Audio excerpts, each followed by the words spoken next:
Hey everyone, this evening we're diving into something a bit more somber. A period filled with afflictions, consequences, and humble stew. We're gently exploring what life was truly like during the Middle Ages. Forget the grand castles and the tales of chivalry that Hollywood portrayed. The reality. You might find it quite challenging to make it through even one day. Before you settle in, please take a moment to like the video and subscribe, but only if you truly appreciate what I create here. Feel free to share in the comments where you're joining us from and what time it is on your end. It's always interesting to notice who is connecting with us from different corners of the globe. Now, lower the lights, perhaps switch on a fan for that gentle background noise, and let's gently drift into tonight's adventure together. Congratulations, you've just stirred from slumber in the year 1325. The pleasant tidings, you're here. The unfortunate update. So are the little pests. Your bed is a worn-out straw mattress filled with critters and hay exuding the scent of a barn floor as it was just that 3 months prior.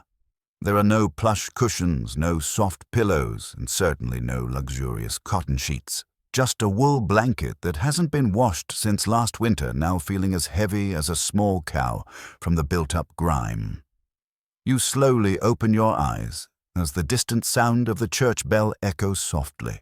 It's the medieval version of an alarm clock, only more jarring and somehow even less forgiving. Your home is a cozy wooden hut with a single room devoid of windows, featuring a delightful open-concept layout where your family livestock and friendly insects all coexist in harmony. The aroma.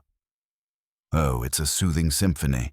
A faint mix of old beer body odor goat and a scent you hope isn't mold, yet deep down you suspect it likely is. Scented candles are yet to be created, and even if they existed, they'd simply melt away on your dusty floor. You attempt to stretch, but instantly wish you hadn't as the chill in the air bites and your joints protest. At 22, you're already considered to be in the prime of life, akin to being middle-aged in medieval times. Your spine groans softly, reminiscent of an ancient door, while your knees make a gentle clatter akin to a bag of stones being stirred by a bewildered villager.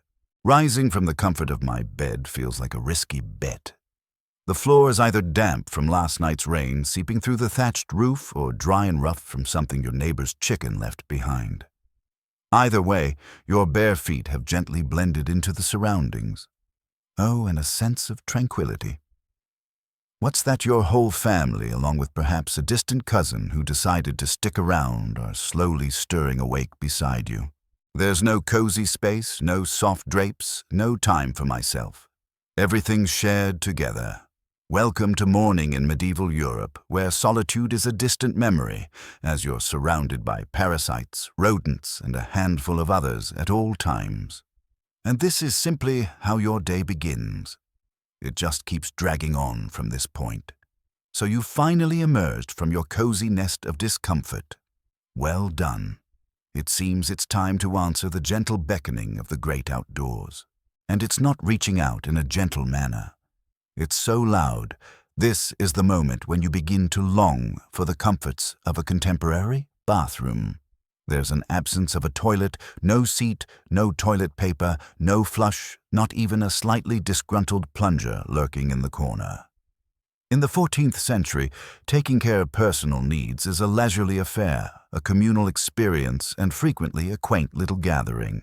If you're a peasant, your bathroom is probably just a wooden bucket behind the house already overflowing because Uncle Wolfston had a long night after indulging in some bad turnips. The aroma is divine. You take a moment, handle your task, and then, surprisingly, throw it into the street. Indeed, the street. You're meant to call out something like Gare de Lieu before tossing it out the window. That's old French for watch out below, though. Honestly, it seems like no one ever really rushes. The streets of medieval towns resemble open sewers, a quaint flow of human waste, animal droppings, and enigmatic liquids best left unexamined. If you happen to reside in a town that offers public restrooms, well done. You find yourself nestled closely with unfamiliar faces in a cramped space where solitude is merely an illusion, and fresh air feels like a distant dream. You could engage in light conversation, but be careful not to inhale too deeply. Bathroom tissue. I haven't come across that before. Many individuals use straw leaves, rags moss, or on particularly luxurious days a piece of wool for wiping. Sometimes absolutely nothing, which could clarify why handshakes hadn't gained popularity yet. And if you find yourself in a castle, it must be an improvement, don't you think? Well, kind of. You could have a garderobe, a little opening in the wall that lets your waist fall straight into the moat below. That's an interesting thought, but keep in mind that your adversaries are aware of this, and there have been instances where intruders have accessed the premises via the waste chute. Discuss the experience of coming in through the rear entrance. So whether you're a farmer or a baron, medieval toileting feels like a rather uncomfortable experience. It's chilly, it's shared, it's risky, and it's always unpleasant. One misstep on a wet stone path, and you find yourself face down in the remnants of humanity, all while neglecting to freshen up. But we'll get to that soon. You made it through the bathroom ordeal. You definitely deserve a little treat, don't you think? How about a cozy breakfast? Something cozy, tasty, soothing. Apologies, but this is a time long past in Europe. Everything feels so uninviting here. Breakfast, if you can call it that, feels like a heavy burden. There are no eggs, Benedict, no coffee machines stirring to life, and certainly no avocado toast.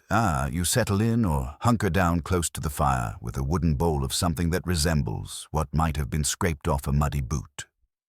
Welcome to your daily serving of pottage.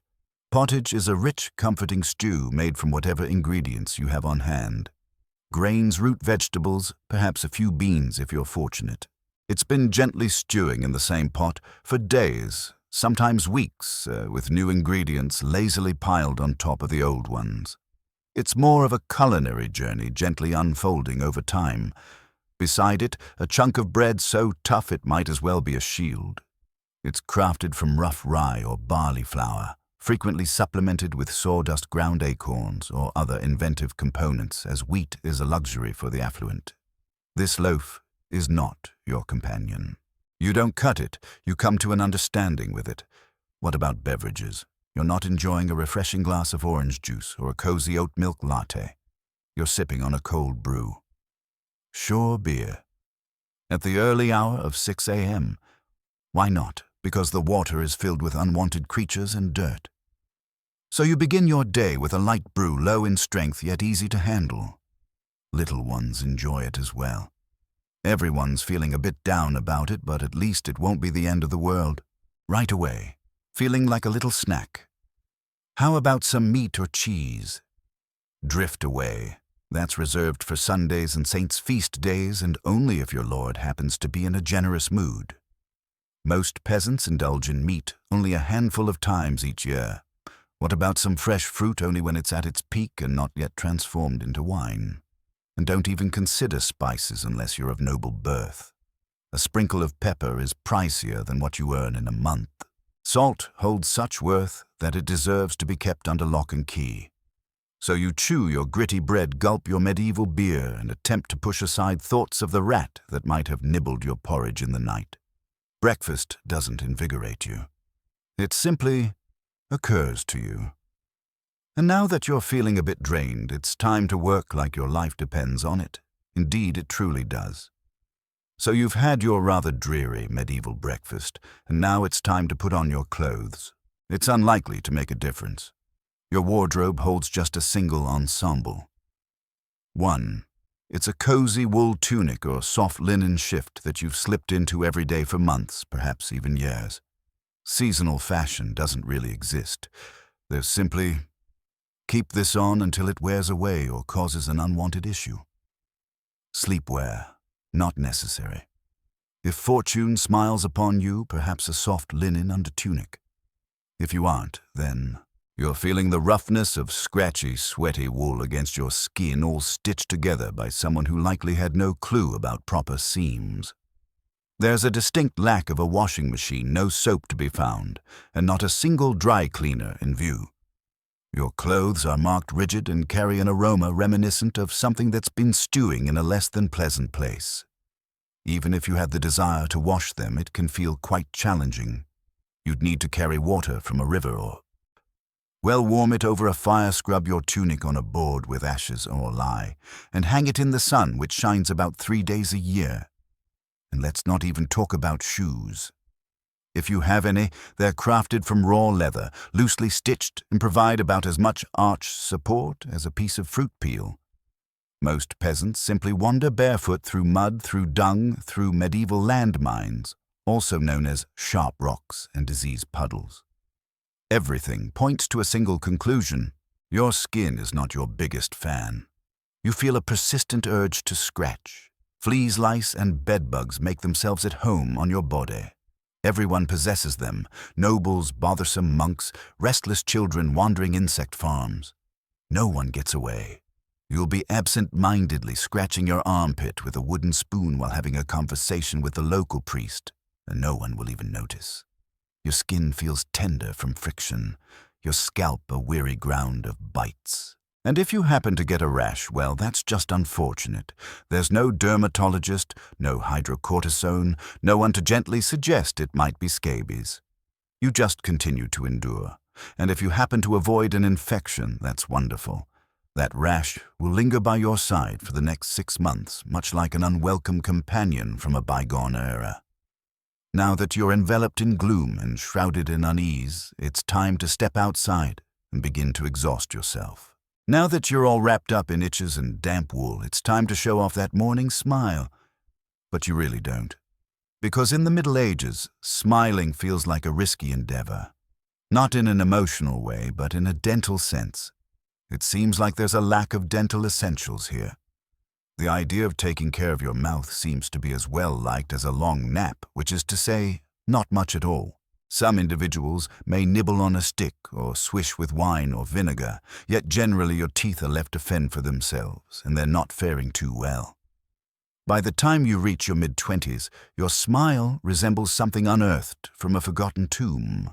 Cavities are everywhere and gums are puffy. Those aren't merely food stains on your teeth. That's decay. Your mouth has more decay than an ancient storage pit from the Middle Ages. Sugar, though still not ubiquitous, is gradually making its way into the lives of the affluent. Acquired with considerable expense, primarily utilized in petite pastries or to display affluence. If you hold a title of nobility, well done. You can decay your teeth quicker than the common folk. If you're lacking resources, you'll take your time with fermented bread, gritty porridge, and countless hours of chewing. Dental discomfort. Familiarize yourself with them. They're like a gentle, persistent drizzle always present in the background. The sort of discomfort that leads you to contemplate seeking solace, indulging in a drink, or even resorting to extracting the tooth on your own with a set of pliers.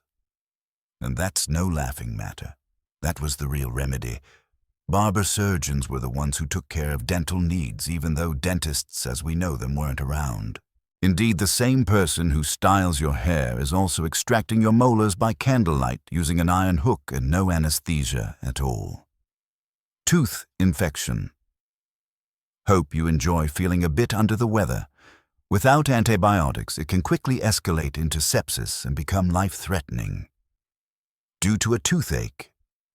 That's right, the same thing that leads us to a pharmacy today could have been a matter of life and death in the 1300s.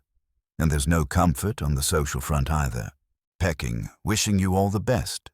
Halitosis, bad breath seems to linger in the air.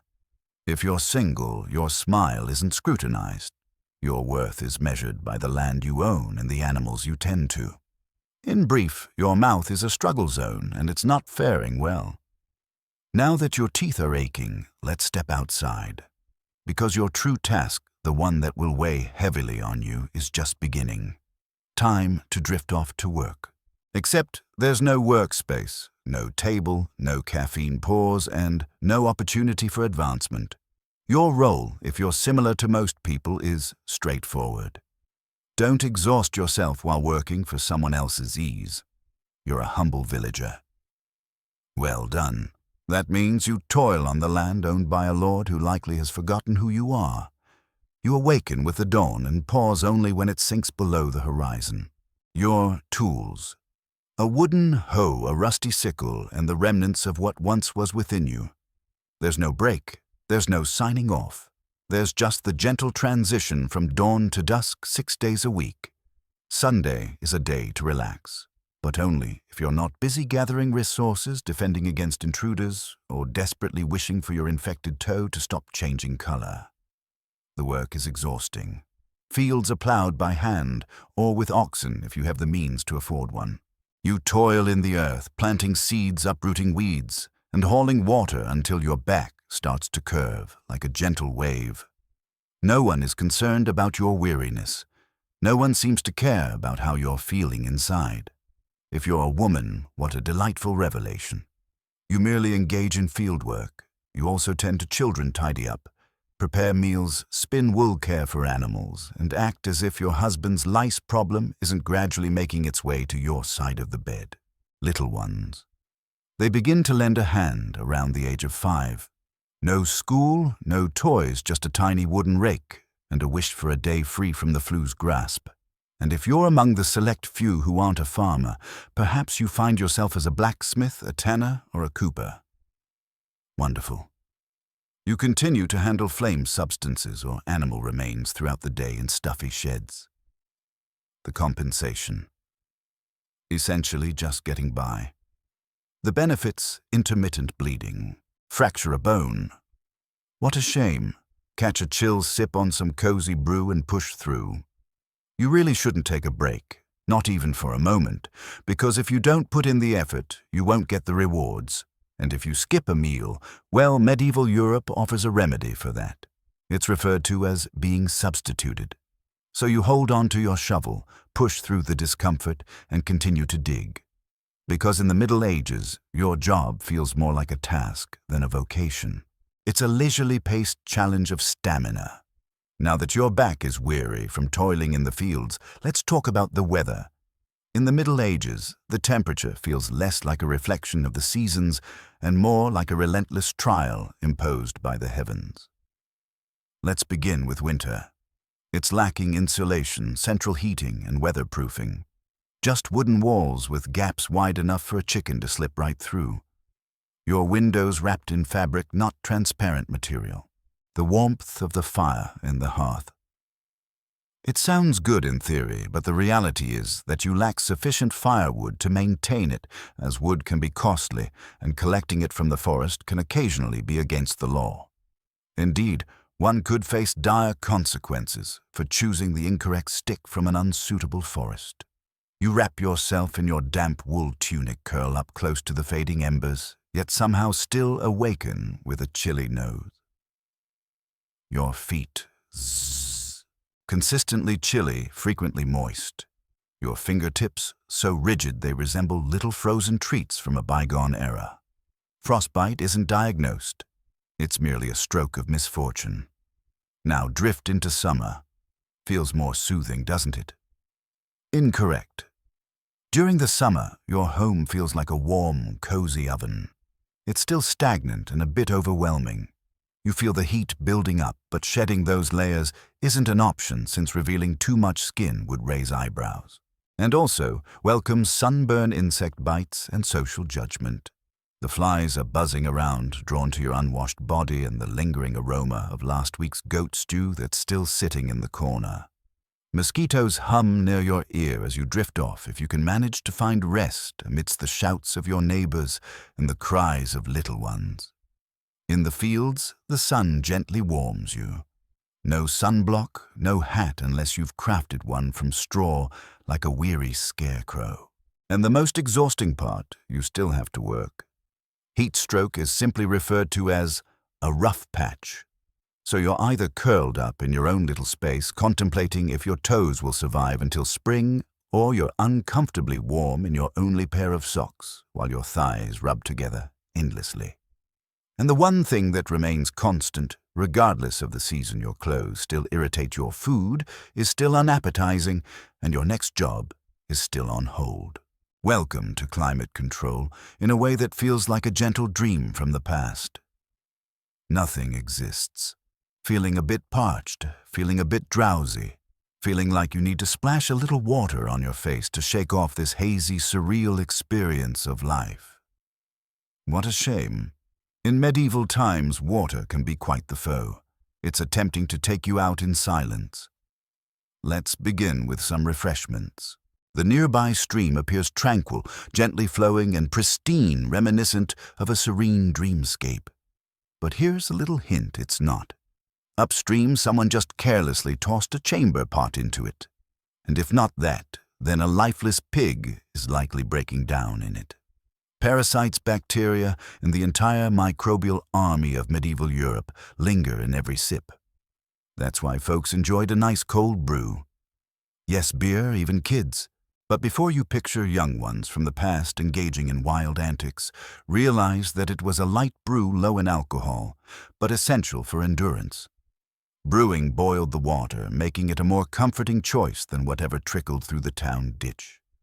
Wine was yet another choice, if you had ample resources at your disposal and didn't mind being a bit sluggish before midday. What about a nice soak? It seems that water was indeed utilized for cleaning. In theory, sure. In practice, definitely not.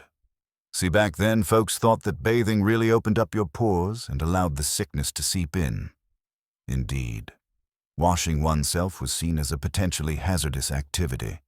It seems you were considered more pristine if you never bothered to wash away the protective layer of grime settled on your skin. Communal bath houses were indeed present, but they soon became known for their gossip scandal and occasionally some rather lively medieval activities. So it was only expected that the church stepped in and closed many of them. Even if you felt like bathing, it was quite the endeavor. You'd have to go to the well for water heated over a fire, fill a wooden tub that dripped and hope no one else in the house used it before you did, or even more so afterward. And rainwater gathered in wide barrels where avian visitors leave their mark, tiny creatures flourish, and soft green moss flourishes. Sounds quite soothing, doesn't it?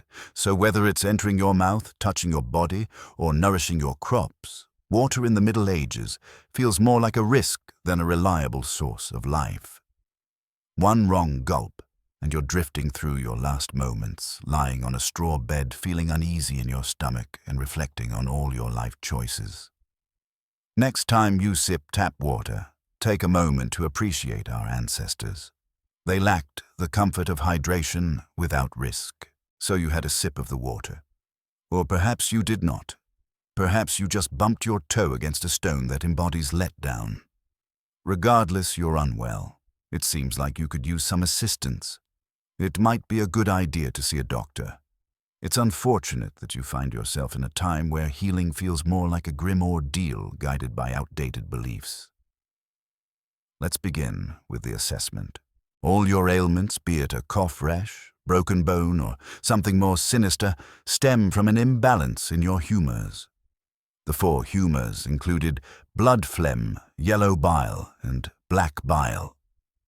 According to medieval science, your health relies on maintaining a harmonious balance, much like a soothing internal broth. Feeling unwell, excessive blood. What's the response? Bloodletting. Exactly. Let's gently release your energy into a bowl with a soft touch or a curious little creature. Indeed, it was often the barbers who took on that task. Picture the experience of having your hair trimmed while simultaneously undergoing a blood draw. 2 for 1, my friend. Feeling a bit down or uneasy? That seems to be an overabundance of black bile. The remedy? Relaxing remedies. Perhaps a soothing herbal cleanse. Or perhaps just some quiet thoughts and a cool cloth while everyone steers clear of your gaze and begins to prepare your final resting place. Now, if you happen to break a bone or sustain a nasty wound, it can be quite concerning. There's no anesthesia unless you consider drifting away from the discomfort. Surgery is performed with instruments that seem to have been untouched since ancient times.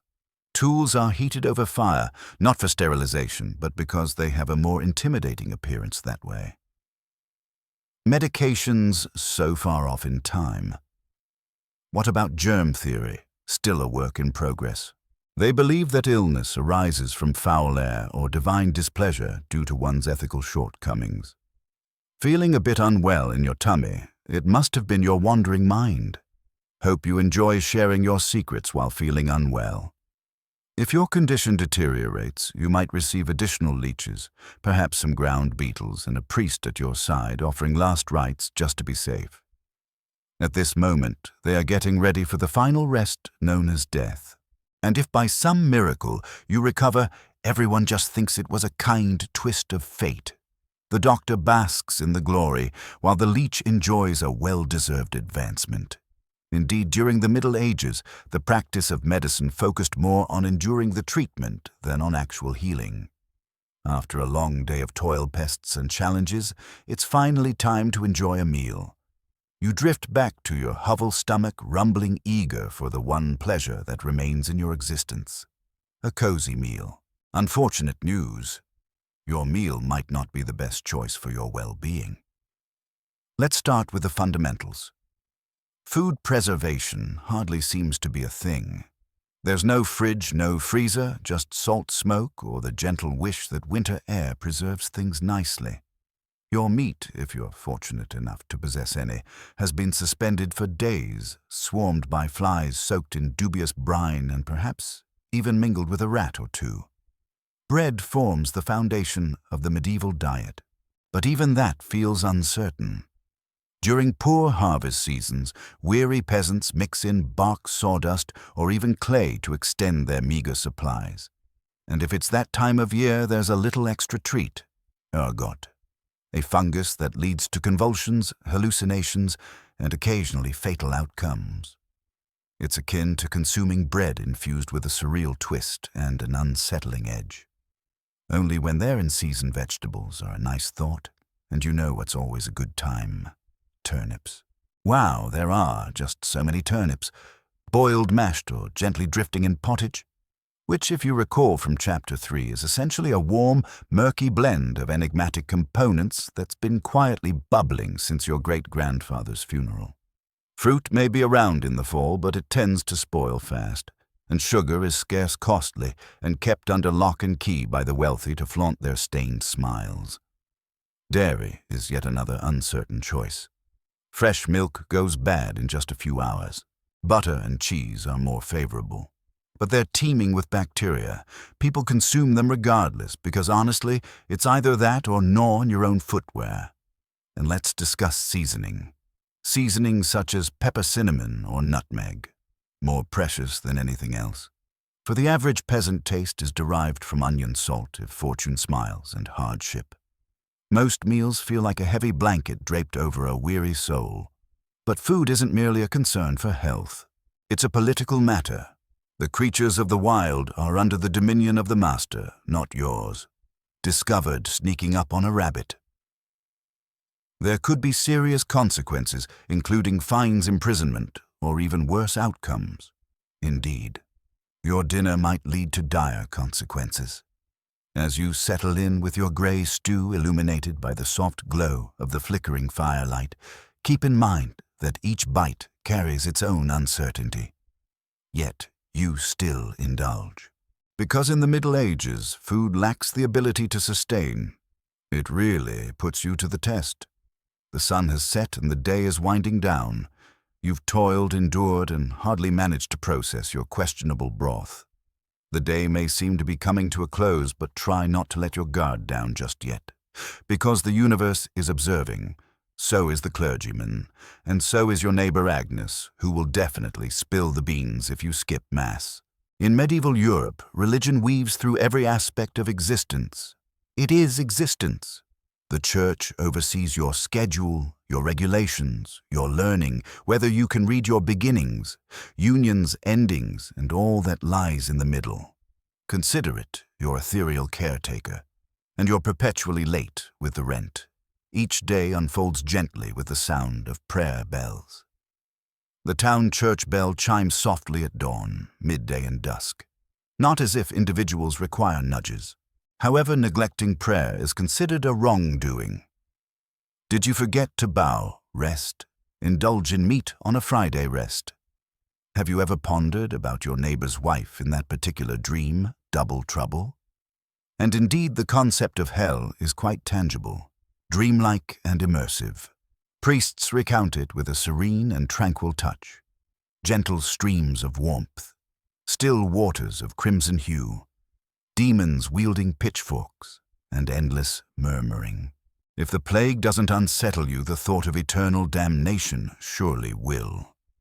The Bible is not accessible for personal reading as it is composed in Latin, a language set aside for monks, clergy, and that one noble child who thinks they're above it all.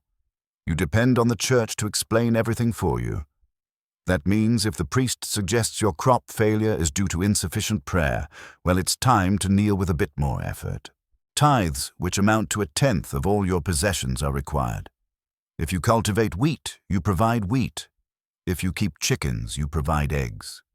If you possess nothing well done, you're feeling utterly depleted and facing a bleak future. Vacations. They're sacred days. A whole bunch of them. And although they provide pauses from work, they're not for enjoyment. They're for going to Mass. Observing fasts, confessing wrongdoings, and gently reminding oneself that joy can be a tempting excess. Challenging the church can be quite perilous. Heretics meet their end in flames. Witches are submerged. Those who speak against the norms face punishment, and doubters are soon transformed. So you drift through the motions. You murmur. You gently lower your head. You hope that your spirit, after navigating this weary existence, might eventually find its way to bliss, provided the priest holds you in favor. Because in the Middle Ages, divine mercy might have been present, but the place of worship, not really. If you believe that life as a medieval peasant was challenging, imagine experiencing it as a woman. All the grime hunger and anxiety, along with the trials of bringing new life yielding to others and fading into the background. In the Middle Ages, existing as a woman feels like navigating a challenging game devoid of health potions and the option to restart. From the moment she enters the world, a girl's journey seems to be set in stone. Marry young, raise a family, support your partner, and rest in peace. Learning, unlikely. Unless you're from a noble family and sent to a convent, your intellectual growth tends to come to a halt around the time you master churning butter and mending a tunic. Marriage occurs at a young age. Quite early. It's quite normal to be engaged at 12 and expecting by 14. It's not about affection. It's about land, livestock, and alliances all wrapped in a gentle haze of tranquility. What do you think not necessary? Once married, you essentially belong to your husband. Your role involves creating offspring, ensuring everyone is nourished, maintaining the household, and remaining silent about it all. Because voicing your grievances might lead to being labeled a bother, or even worse, something sinister. That label comes with a complimentary sinking or smoldering depending on local trends. Childbirth is a gamble with life and death. There is a lack of prenatal care. No clean tools, no anesthesia. Midwives put in a lot of effort. However, even small issues can lead to serious consequences for the mother, the child, or both. Some women endure 10 pregnancies. Many don't make it through 2. But there's no need for concern. Once the baby arrives, your responsibilities grow. Now you find yourself in a chaotic situation with a wailing baby in a less than ideal living space, and you're tasked with nursing, cooking, cleaning, and still lending a hand in the fields. There's no pause for you. You are the pause. For all the others. If you're not married, people might raise an eyebrow. If you're alone, exposed. If you're vocal, risky. Women who strayed from the norm were frequently labeled as witches, particularly if they possessed herbal wisdom, exhibited a strong character, or merely glanced at someone oddly on a dreary Tuesday. Even in the church, your role feels quite restrained. Nuns followed a set of strict guidelines. Silence is golden unless granted the chance to share. Restricted mobility. And what about your spiritual value consistently placed beneath men? In summary, if you were a woman in the Middle Ages, the expectation was to endure, comply, bear children, and remain quiet about your struggles, preferably with a gentle smile. Because even in a time of universal suffering, women were somehow expected to endure with a calm demeanor. So far, you've faced grime hunger, societal unfairness, and maybe even a goat. But just when you think your day can't get any worse, here comes chaos. Boisterous, gory, and frequently deemed perfectly fine by the norms of the medieval era. It's important to understand that the Middle Ages were far from tranquil. The concept of law and order often felt like a distant dream, relying on the whims of the local lord's temperament. Violence seems to be all around us. Within the home, along the streets, on the battlefield, during church disagreements, and occasionally while waiting at the communal bread oven. Crime happens often, punishment is harsh, and justice feels more like a show than a safeguard. Take a loaf of bread. You might end up losing a hand. Charged with deceit. Your tongue could be adorned with a piercing. Chit-chatting a bit too often, behold the scold's bridle. A heavy mask secured to your face with a rod resting in your mouth. For adjustment, naturally. Imagine being faced with a serious accusation. Heresy, theft, witchcraft. What steps can you take to demonstrate your innocence by enduring great suffering, of course? Welcome to the challenge ahead. In one scenario, you plunge your hand into hot water to grab a stone. If it recovers without any issues in 3 days, you're in the clear. If not, you bear the blame. Another option, you drift gently into a river. If you sink, you're blameless, and likely no longer among the living. If you drift, you're at fault, and will face consequences regardless. It feels like a slow-paced medieval game show where the stakes are survival, and the host seems to be hoping for your downfall. And if you're facing a death sentence, that's something everyone knows about. Executions take place amidst enthusiastic crowds, hangings, beheadings, burnings. Occasionally snacks are brought by others. It's like the olden days version of binge-watching shows. Home conflict perfectly fine.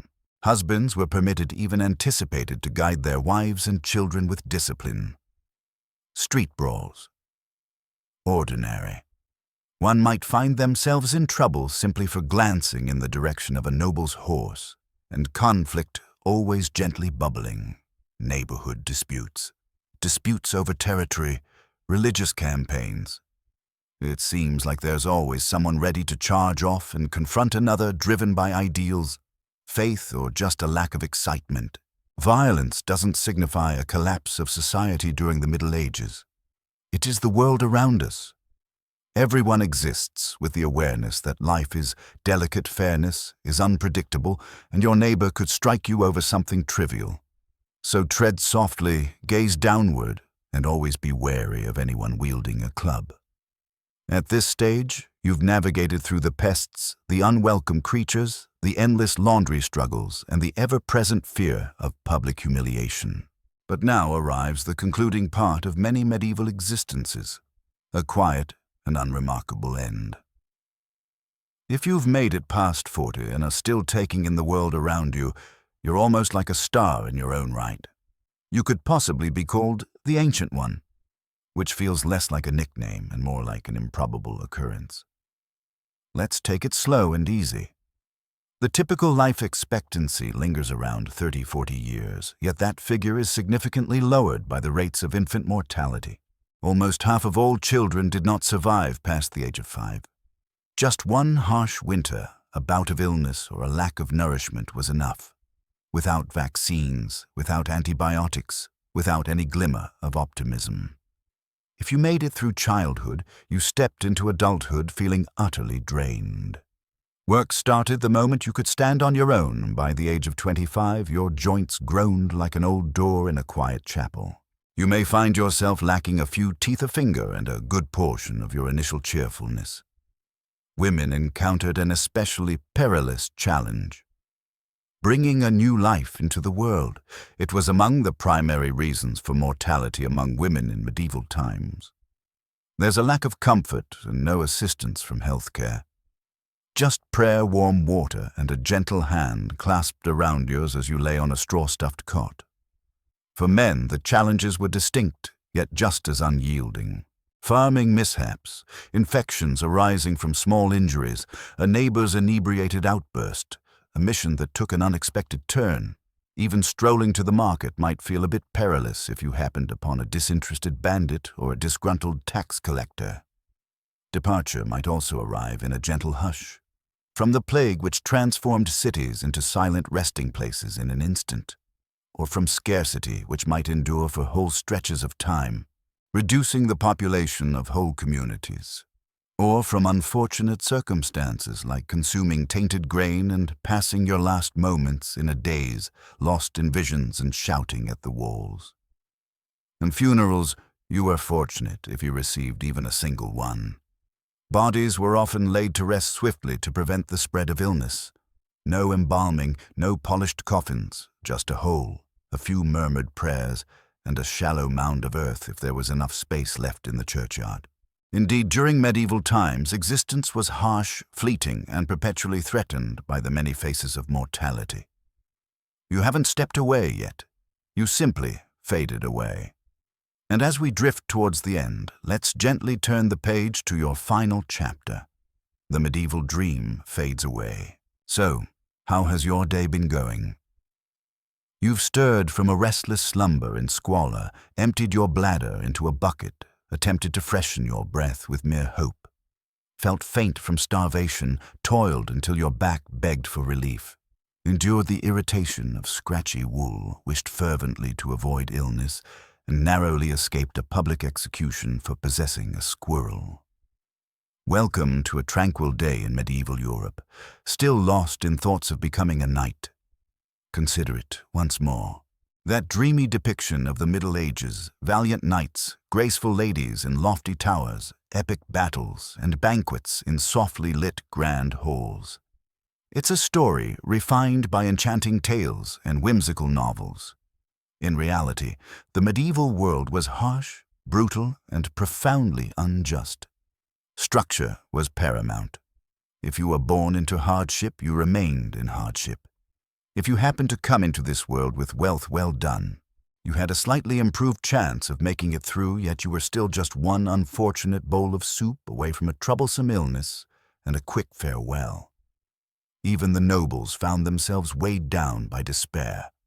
Castles were chilly stone boxes teeming with pests, haze, and alliances forged for power. Of course, you had a fur cloak and a goblet of wine, but there was also a 50% chance of meeting your end in a skirmish or from an infected splinter. Not quite indulgent. The uncomplicated moments weren't truly uncomplicated. They were unyielding. Everything seemed to stretch on endlessly. Everything felt heavier. Every little thing, from bringing a new life into the world to the simple act of chewing, seemed to carry its own weight. Life was a constant struggle, not a time for relaxation. And if you stumbled upon a serene moment to reflect, to wander in thought, to envision something brighter, there wasn't much you could accomplish with it.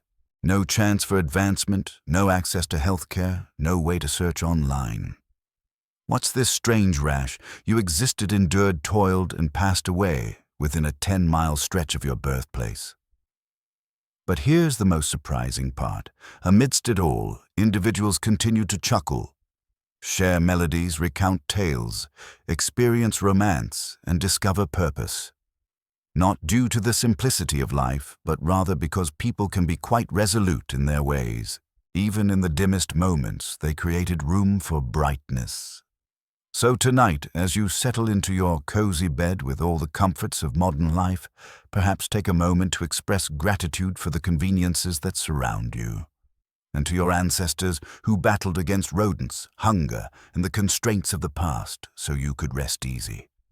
Long before she became Catherine, the great empress of all Russia, mistress of reform and icon of ambition, she was just Sophie. Born Sophie Friederike August von Anhalt-Zerbst in 1729, she was the daughter of a rather unremarkable German princely family. Her small duchy in Pomerania provided minimal influence, but Sophie herself, she possessed something that no title could ever offer: bright intellect, captivating allure, and a subtle, smoldering desire for achievement. Her upbringing was quite rigid. Her mother, Johanna, was distant and methodical. Not a cozy, comforting presence, but rather someone fixated on climbing the social ladder and preoccupied with their standing. Sophie's father, a Prussian officer, felt more like a shadow than a guiding presence. From a young age, Sophie learned to navigate the delicate balance between compliance and cleverness. She read extensively, communicated in several languages, and mastered the art of quietly assessing a room before contributing to the conversation, abilities that would quickly transform into essential resources in one of Europe's harshest courts. As the Russian Empress Elizabeth Petrovna embarked on her quest to find a suitable wife for her heir, Grand Duke Peter, her gaze wandered far beyond the confines of Russia. Peter had roots in Germany, and Empress Elizabeth thought that a foreign bride, one who would be accommodating and appreciative, would be simpler to manage. Sophie was just right for the role. Noble lineage, Lutheran beliefs which she would have to forsake, and a standing characterized by both elegance and modesty. At merely 14 years of age, Sophie received a call to Russia. She arrived in the chilly capital of St. Petersburg in 1744, clad in delicate German fabrics and a diplomatic smile. Her mother nudged her ahead as if she were a pawn on a board. Sophie, however, had her own game in mind, drifting through her thoughts like a gentle breeze. In order to fit into Russian society, she embraced orthodoxy, adopting the name Ekaterina Alexeyevna Catherine. The ceremony was open to all, meaningful and transformative. She was embarking on a profound transformation. She was quietly severing ties, stepping into a foreign empire with no way back. No one observing that serene teenage girl in a fur-trimmed coat could have anticipated what would unfold next. Deceit, upheaval, awakening, and dominion. But from the moment Sophie stepped foot in the Russian court, she ceased to be a pawn and started to devise her strategy to ascend to the throne. Catherine's marriage to Grand Duke Peter was intended to solidify her status in Russian royalty, yet from the outset it seemed more like a confinement than a privilege. Peter, heir to the Russian throne, was far from the charming prince of fairy tales. Awkward, immature, and fixated on toy soldiers, he preferred to engage in war games in his chambers rather than manage an empire or express love to his new wife. Some accounts even suggest he delayed the consummation of the marriage for years. He admired Frederick the Great of Prussia and held a grudge against the Russian court that had embraced him. In contrast, Catherine welcomed Russia with a gentle resolve. She absorbed the language, delved into its history, and committed traditional rituals to memory. She longed for a sense of connection. Peter felt a strong urge to break free. This disconnect wasn't merely emotional, it had political implications as well. The Russian court was a tangled web of whispers, unease, and harsh struggles for dominance. Empress Elizabeth continued to reign with unwavering power, yet her vitality was waning. It was clear that a shift was on the horizon, and each person had their own plans in mind. Catherine was observed all the time. Her letters were read, her friendships watched over, and her every move examined closely. She felt a heavy weight of uncertainty about her husband, her mother, who continued to murmur in her ear for outside agendas, and even her servants. In this world, alliances might shift into accusations in the blink of an eye. But Catherine was no simpleton. She mastered the court's games with a gentle touch, nurturing allies in the dim light. She captivated military officers, formed bonds with scholars, and earned a reputation for grace and composure, a sharp contrast to her husband's petulant outbursts and blatant disregard for Russian customs. Behind closed doors, Catherine started to delve into the works of Enlightenment thinkers such as Voltaire and Montesquieu. While others perceived her as a youthful companion, she was quietly crafting a vision not solely for herself, but for Russia, a land of resilience, knowledge, and logic. However, there was a single issue. The more time passed for Peter, the more Catherine lingered in a state of uncertainty, a wife without agency to a man unworthy of leadership. So she lingered, watched, and contemplated. She understood that the Russian throne would not be passed down. It would need to be taken. In 1762, after almost 20 years of waiting, observing, and subtly navigating, Catherine finally recognized her opportunity and grasped it with remarkable accuracy. Empress Elizabeth had passed away, and Peter III, was at last Tsar. But his reign started to come apart almost right away. In a matter of months, Peter distanced himself from the church, upset the nobility, disrespected the army, and showered compliments on Prussia, which had been Russia's adversary for ages. He rolled back important policies, embarrassed the clergy, and casually discussed the idea of leaving Catherine to wed his mistress. The court, already cautious of his unpredictable demeanor, became distant. The army, filled with generals loyal to Catherine, murmured softly in the corridors. Even ordinary Russians, deeply rooted in their beliefs and love for their country, viewed Peter as an outsider who ridiculed their customs. Catherine, observing everything happening, decided it was time to act. In July of that same year, while Peter was away at his summer palace, Catherine quietly orchestrated a bloodless coup d'etat. With the backing of important military figures, including her partner, Grigory Orlov, and his notable siblings, she made her way through St. Petersburg, adorned in her finest attire, was declared Empress Catherine II, and secured the loyalty of the formidable Imperial Guard. Peter, feeling overwhelmed and isolated, gave in after just a few days. He was taken into custody and soon after was discovered lifeless under puzzling circumstances. It was officially reported as a hemorrhoidal colic. Unofficially, it was a quiet ending. Catherine had now assumed the role of empress, not by birth, not by marriage, but through determination, cleverness, and boldness. It was unlike anything before. A woman from another land, lacking any rightful claim, had quietly ascended to the Russian throne without a single conflict. But her true challenge was only starting to unfold. She needed to turn that daring reach for influence into something enduring. Would Russia welcome her? Would the nobility hold her in regard? Could she keep the empire united without succumbing to the same fate as her husband Catherine, realized that power acquired through cunning could vanish just as swiftly? She needed to lead, not as a manipulator, but as a dreamer. And so began her transformation from a careful conspirator to a reforming empress, as if she were slowly awakening to a new reality. One who would reshape boundaries, welcome new ideas, and transform the understanding of femininity in leadership. Once Catherine had the crown, she could have easily settled into her authority. Yet she chose not to. She envisioned something grander than just resting on a throne.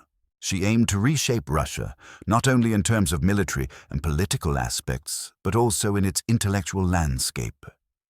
While Peter admired Frederick the Great and toy soldiers, Catherine looked up to Voltaire, Diderot, and the daring minds of the Enlightenment.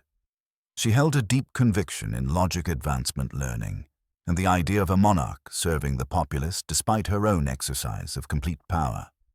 Catherine didn't merely read Enlightenment philosophy. She embodied it. She engaged in direct correspondence with Voltaire for more than 15 years, complimenting him while upholding her authority. She welcomed Diderot to her court and even acquired his entire library to provide him with financial support.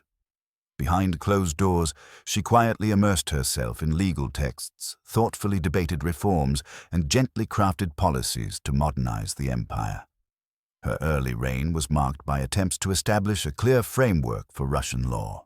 In 1767, she established the Legislative Commission, a grand endeavor aimed at overhauling the entire legal code of Russia.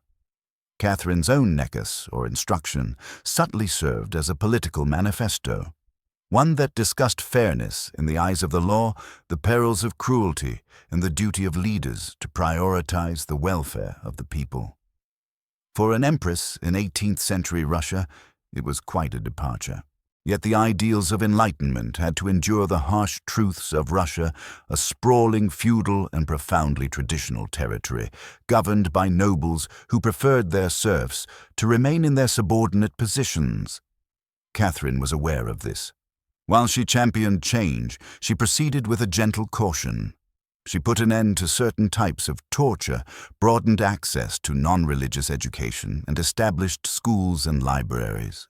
However, she also emphasized the importance of the nobility's authority over their serfs to maintain their loyalty. This was Catherine's delicate dance. A philosopher queen in public, a practical empress in private, she navigated a delicate balance between ideology and survival, between the elegant salons of Paris and the harsh realities of Moscow. Her vision for Russia was dreamy, but always measured. In several respects, Catherine wasn't attempting to align Russia with Europe. She was attempting to bring Russia into the present, according to her vision. And that signified change indeed, but with a firm touch wrapped in softness. Catherine felt a sense of restlessness with merely changing Russia from the inside. She wished to stretch it beyond its current limits, transforming it into a realm that inspired both dread and awe, as well as a touch of jealousy. Where Peter the Great had opened a window to the west, Catherine sought to dismantle the barriers.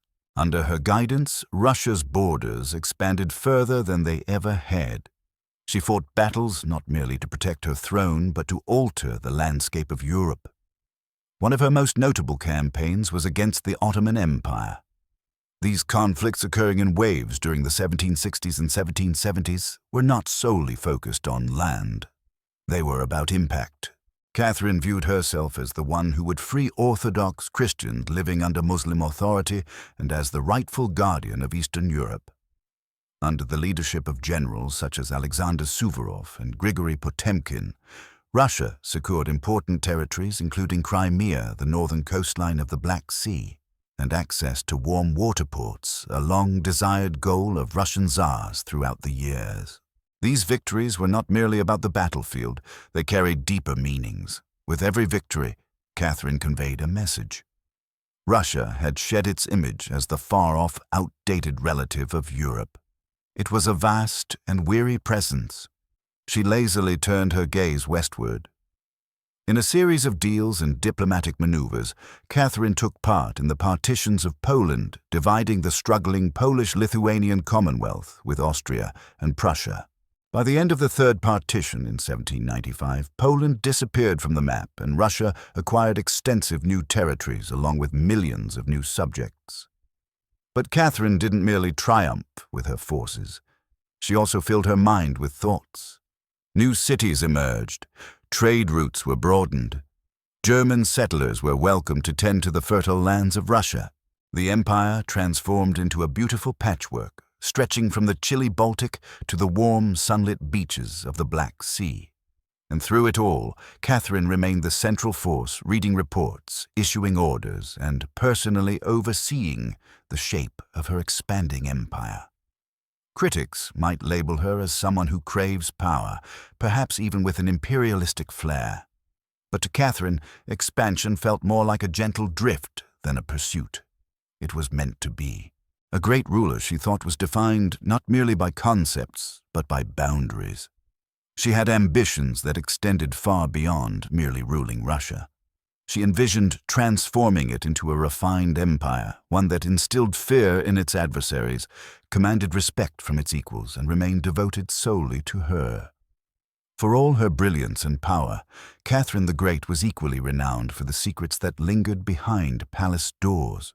And no, not everything was shared in hushed tones among the shelves. Catherine's private life turned into a subject of much chatter during her reign. She had lovers, not merely one or two, but a thoughtfully arranged procession of them, often youthful, frequently charming, and occasionally wielding political power. She left them out in the open. She frequently granted them titles, estates, and pensions as a reward for their good behavior. If not, they were gently let go occasionally with a soft thank you and an advancement. Among the most significant of these admirers was Grigory Potemkin, a figure as remarkable as he was daring. Their relationship intertwined elements of romance, politics, and partnership in a hazy manner.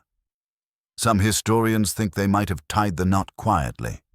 Together they influenced military campaigns, colonization projects, and the transformation of southern Russia. Potemkin was more than just a lover. He shared the reins of power with her in numerous ways. Yet Europe remained unable to overlook the scandal. Whispers floated through the air. Satirical pamphlets depicted her as overly passionate, endlessly craving even a bit unbalanced. After her passing, the whispers only grew more unsettling, with the most notorious being the utterly untrue and grotesque story involving a horse circulated by her foes to tarnish her memory. But why the fixation? Easy. Catherine was a woman who wielded power unapologetically, and in a world where female rulers were expected to be either saintly virgins or tragic figures, she simply refused to play the role. She existed cherished and governed in her own way, and that made her quite formidable. Ironically, while her critics painted her as immoral, Catherine herself held a contemplative view on love and sexuality. She thought enjoyment was an inherent aspect of existence and that personal connections need not jeopardize societal duties. She distanced feelings from leadership, a remarkable achievement that eluded many male rulers. In truth, her connections were frequently calculated. She kept close to men who were steadfast, skilled, and advantageous in the political arena, and when they faded away, she released them often with a gentle smile and a kind farewell. Catherine's love life didn't diminish her authority. It was part of her strategy, a mix of allure and strength that left a lasting impression, stirring admiration and trepidation. Despite her charm and authority, Catherine's rule faced its share of dangers. And in 1773, that danger arrived as a bearded Cossack named Yemelyan Pugachev. He was far from an average dissenter. Pugachev asserted that he was none other than Peter III, the deceased husband of Catherine. He claimed to have endured the coup and was now back to take the throne from the German usurper. It was utterly ridiculous. Peter had drifted away. But for Russia's weary and burdened lower classes, the assertion didn't have to hold any truth. It simply required a glimmer of hope. Pugachev assured freedom, the cessation of serfdom, reduced taxes and land for the ordinary folk. His words spread slowly across the Volga River region, gently resonating with the Cossacks, peasants, and old believers. In an era where the divide between the privileged and the oppressed had grown painfully vast, his assurances felt like a gentle reprieve. The Pugachev rebellion stands out as the most significant peasant uprising in the history of Russia. Towns were captured, fortresses crumbled, nobles met their end in a brutal manner. For a moment, that felt heavy and drowsy. It seemed as if the empire itself might fracture. Catherine felt a gentle tremor within her. This wasn't a distant conflict she could conquer with horsemen and agreements. This was an uprising from the inside. Her own people stirring from their slumber against the system she governed. But Catherine remained calm. She performed. She sent in the trained military units to put an end to the uprising, unyieldingly. Pugachev's forces faced defeat in 1774. He was captured, put on show in a cold iron cage, and ultimately met his end in Moscow. A gentle reminder to those who might be tempted to pursue. Afterward, Catherine intensified her focus on maintaining order and control. Her aspirations of freeing the serfs gently slipped away into stillness. The uprising revealed to her the boundaries of progress in a nation still bound by outdated traditions. She now leaned more heavily on the nobility who provided loyalty in return for complete dominance over their serfs. This marked a significant change. The empress who once quoted Voltaire now focused on maintaining calm rather than engaging in deep thought. Reform took a more careful approach. Surveillance has been heightened. Rebellion, even softly murmured, was to be extinguished before it could stir. Pugachev might have met his end, yet he bequeathed a lingering caution that troubled Catherine. That power, resting on a shaky foundation, could only endure for so long before the inevitable upheaval arrived. As Catherine the Great neared the twilight of her life, she had presided over Russia for more than 30 years, outlasting any other female ruler in the nation's history. From the moment she took control, she challenged assumptions, transformed her realm, and reimagined the roles of both a woman and a ruler. During Catherine's rule, Russia emerged as a significant European force, increasing its territory by more than 200,000 square miles, incorporating Crimea portions of Poland and segments of the Black Sea coastline. These weren't merely military victories. They were thoughtful shifts ensuring access to warm water ports and transforming trade. But her legacy wasn't just marked on maps. Catherine also made a lasting impression on culture. She played a key role in establishing the Hermitage Museum, gathered one of the most impressive art collections in Europe, and engaged in correspondence with the leading thinkers of the Enlightenment. Her court turned into a hub of elegance, creativity, and scholarly pursuits. In a nation frequently perceived as lagging behind by Western Europeans, Catherine established Russia prominently on the cultural landscape. She refreshed education, establishing schools for girls and encouraging the publication of books. She brought smallpox inoculation to Russia, even publicly receiving the vaccine herself, a notable act of scientific courage in her era. Yet her reign was also filled with paradoxes. Though she appreciated the principles of the Enlightenment, she never liberated the serfs. In fact, she expanded serfdom further into Russia's lands. Her reforms, though noteworthy, felt largely superficial, aimed at enhancing the empire without genuinely altering its core structure. Even so, Catherine's rule provided a sense of calm and aspiration. She realized that power was not something passed down. It was carefully shaped, tended to, and always protected. She governed not through divine mandate, but by sheer determination, strategic insight, and unyielding analysis. She was referred to by various names: a usurper, a tyrant, a reformer, a seductress. Yet more than anything, she was impactful. When she passed away in 1796, Russia was richer, more expansive, and more powerful than it had been in a long time. She departed from a steadfast throne, a vast empire, and a tale that would linger for ages. Catherine didn't merely rule. She governed with sharp insight, careful planning, and a firm hold on the past. And in doing so, she transcended the role of an empress. She transformed into a legend. Despite her strength, growth, and lasting influence, Catherine the Great remained at her essence a woman finding her way through a man's world and molding it to reflect her vision. Behind the imperial portraits and state decrees was someone acutely conscious of the fragility of her position. She wasn't originally from Russia. She ascended to the throne following a sudden upheaval. She governed a realm that was reluctant to accept a woman at the helm, and yet she not only persisted, she flourished. Catherine always sought to be more than just a decorative presence. She read softly, wrote gently, and embraced knowledge in a calm manner. Her daily schedule was quite exhausting. Endless hours spent poring over reports, engaging in correspondence with foreign powers, refining state papers, and navigating a court teeming with rival factions. She felt restless, unable to just remain on the throne.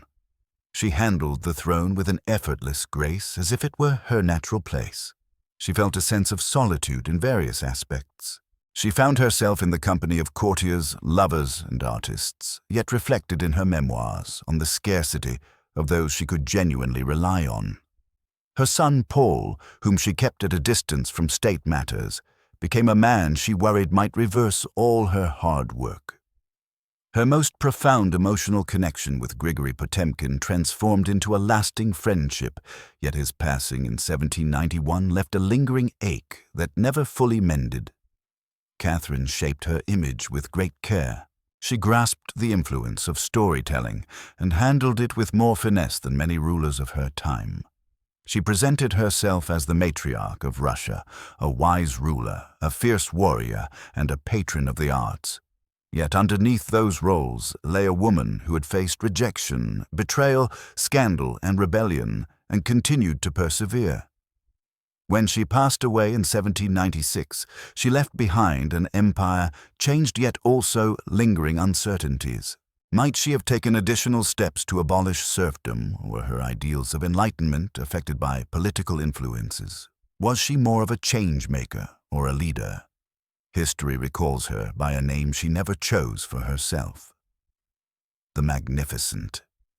It wasn't due to her perfection, her kindness, or her sense of justice. It was due to her seizing control and exercising it on her own terms in an era and setting where women were not meant to hold any authority. She didn't merely wear the crown. She redefined what it truly meant to earn one. In the humid depths of the Chiapas jungle in southern Mexico, the ruins of Palenque softly share tales from the ancient Maya world. Towering temples rise gently above the canopy, their limestone faces softly worn by time, yet still holding whispers of secrets within. And in 1994, one of those secrets gently unfolded. A team of Mexican archaeologists, led by Fanny Lopez Jimenez, was surveying Temple Thruin, a rather unassuming pyramid adjacent to the more renowned Temple of the Inscriptions, the resting place of the formidable king Pakal the Great. Temple Thruin seemed unremarkable at first, but then they spotted something unusual: a concealed quiet space lying below the building. Nadie había tocado eso. It was so serene.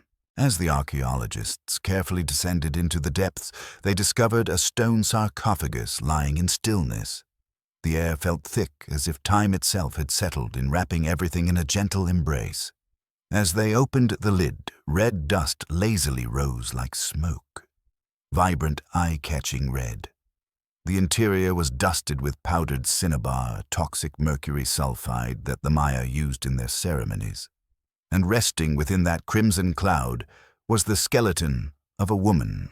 She had been laid to rest with gentle attention and respect.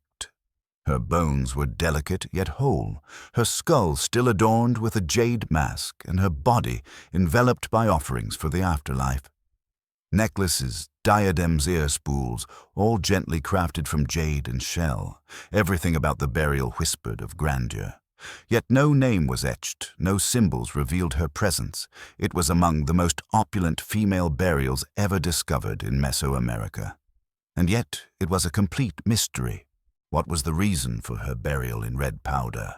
Who was she anyway? Was she a queen, a priestess, or maybe even Pakal's wife? The researchers referred to her as the Red Queen, and the name lingered on. Yet despite the advancements in forensics, they remained uncertain about her identity. Only that she had existed around the 7th century during the golden age of Palenque. In contrast to the majority of Maya tombs, hers lay concealed, undisturbed, and intentionally secluded. Her burial transcended mere ceremony. It embraced a deeper, soulful essence. This woman was not destined to linger in memory through language.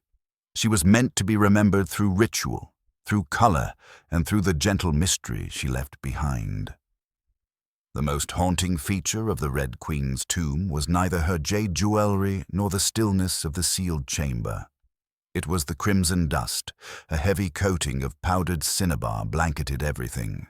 The sarcophagus, the walls, her bones, even the offerings surrounding her. It clung like a heavy weight to the ground. To the Maya, this was not a mere coincidence. Cinnabar, crafted from crushed mercury sulfide, held a place of reverence and peril in the ancient world. Its vibrant red color wasn't just visually striking. It represented blood rebirth and the life force that intertwined the human and divine realms. Red held a special significance. It was the hue of dawn, of devotion, of existence rising from the shadows. And it wasn't merely symbolic. It held a deeper spiritual significance. Enveloping the deceased in cinnabar was a ceremonial act intended to change the body, maintaining it not for forever, but for a journey ahead. In Maya, belief death was merely a transition. It was a gentle transition, a drift into another cosmic layer. And so, the Red Queen, whoever she was being prepared not just for burial, but for something almost otherworldly. But there's a deeper aspect to this. Cinnabar is harmful. Continuous exposure may result in mercury poisoning, tremors, hallucinations, and potentially fatal outcomes.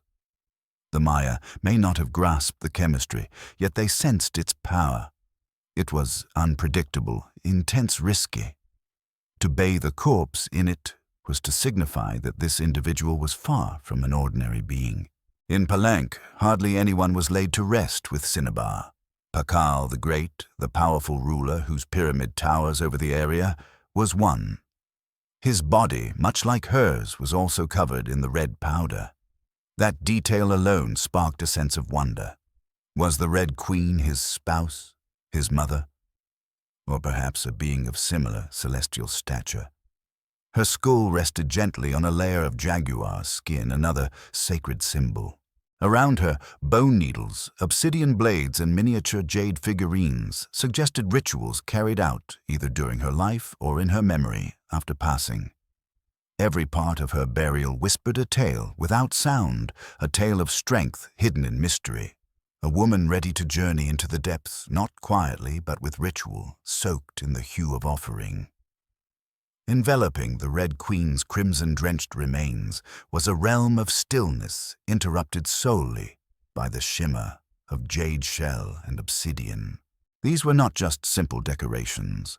They were gifts, each one thoughtfully selected to join her on the path to the Maya afterlife, the Xibalba. At her sides were jade necklaces, heavy and cold, their polished surfaces still gleaming after 300 years underground. Jade was not merely beautiful. It held a serene, almost ethereal quality. The Maya viewed it as a representation of everlasting existence.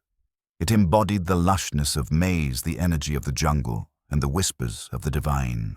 Only the privileged were laid to rest with jade.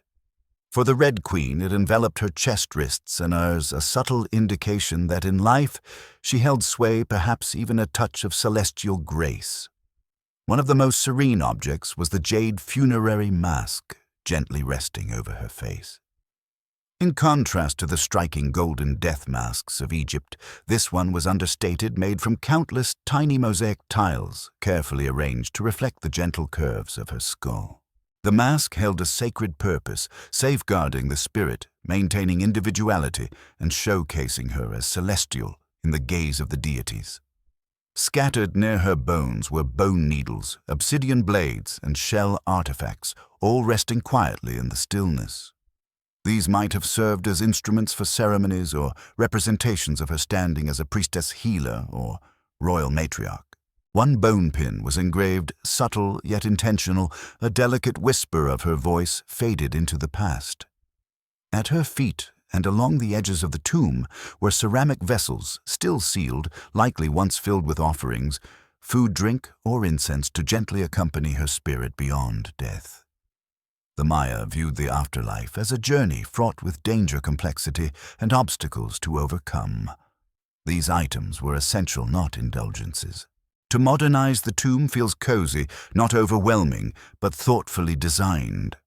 There was no gold, no chariots, no pomp, just items selected with a sense of deep significance. It was a guide for the spirit. Through these treasures, we catch a glimpse of how the Maya perceived death, not as an end, but as a shift in power. The Red Queen wasn't laid to rest to be overlooked. She was being readied for her rise. For all the grandeur of her tomb, the Red Queen left behind a lingering emptiness. No name, no inscriptions graced her sarcophagus, no glyphs on the walls revealed her identity. She was undoubtedly someone of great influence, but who could she be? As soon as her tomb was revealed, scholars started to piece together the puzzle. The most intriguing theory.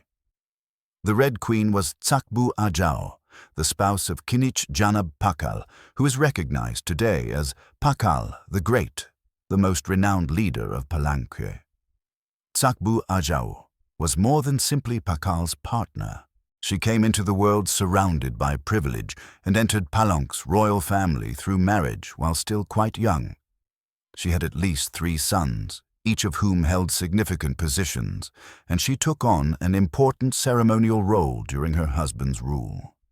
If anyone deserved to be laid to rest with such reverence, it was her. The tomb's location, merely a few feet from Pakal's own grand burial in the Temple of the Inscriptions, lent credence to this theory. The closeness implies a purposeful union, partners for eternity, sovereigns, even in their final rest. And then there's the cinnabar. Zzz. Only 2 burials in Palenque were discovered with such deep cinnabar coverage, Pakal and the Red Queen. This probably wasn't just a random occurrence. But here's where the intrigue gently unfolds. DNA tests were carried out on both sets of remains in the hope of establishing the connection, but the outcome's uncertain. The woman's bones revealed no clear maternal connection to Pakal, yet that didn't eliminate the possibility of a spousal relationship. After all, marriage doesn't need to be tied by blood. Some have suggested she might have been Sakuk Pakal's formidable mother who governed Palenque prior to his coming of age. Some believe she could have been a high priestess, a sister, or perhaps a royal ancestor whose name has faded away over time. Yet the evidence leans heavily towards Tsakpu Ajao, a queen in name, a mother of kings, and a spiritual counterpart to Pako. The absence of a name might not be a mere coincidence, it might have been deliberate. In Maya cosmology, the essence persisted, not through monuments, but through ritual symbol and the gentle murmurs of the earth. And so the Red Queen lingered in a haze caught between the realms of myth and reality. A woman who led, recalled not in stone, but in deep crimson and quietude.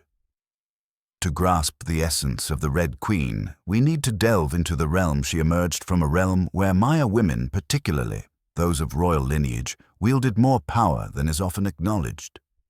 In Maya civilization, politics frequently revolved around family connections.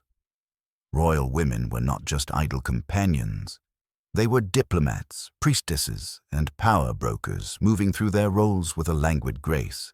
They carried out rituals, supported temples, and were essential in fostering tranquility, keeping the family legacy intact. Their heritage served as a tool for political maneuvering, helping to create alliances and solidify claims to the throne. Consider Sakuk, the mother of Pakal the Great.